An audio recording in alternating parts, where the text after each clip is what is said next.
In today's video, I'm going to teach you how to add a shipping address on Alibaba.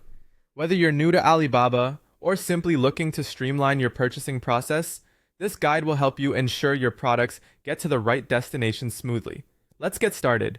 First things first, you want to head over to Alibaba.com.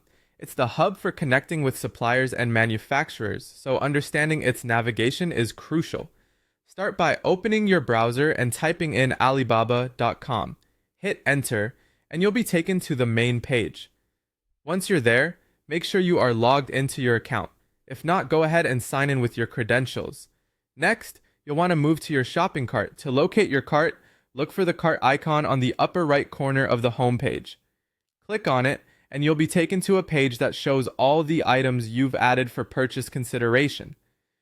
This view helps you manage what you're planning to buy and make sure everything is correct before proceeding. Once you're in your shopping cart, the next step is to click on Check Out.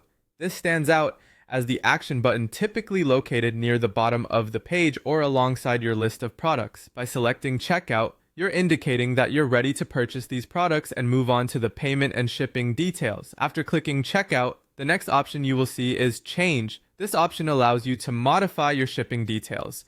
Sometimes we overlook the address, or perhaps it's your first time setting it, so make sure to find the Change button to give you the flexibility you need. Now comes the step where you actually edit your shipping address. On this page, you can add a completely new address or edit an existing one. Fields for your name, street address, city, zip code, and phone number will need to be filled out accurately. Pay close attention to these details to avoid any delivery issues later on. Remember, the more precise you are, the better chance your delivery has of arriving on time and to the right location. After you've reviewed and entered all necessary details, the final step is to click on Submit. You should see this button at the bottom of the address page. By clicking Submit, you're confirming the shipping address for your order. It's that simple. Taking these steps ensures your address is set up correctly, saving you future hassle and potential delays in receiving your purchases. Thank you for following along with this guide. Be sure to double check your entries before finalizing, and feel free to revisit this video anytime you need a refresher. Happy shopping on Alibaba!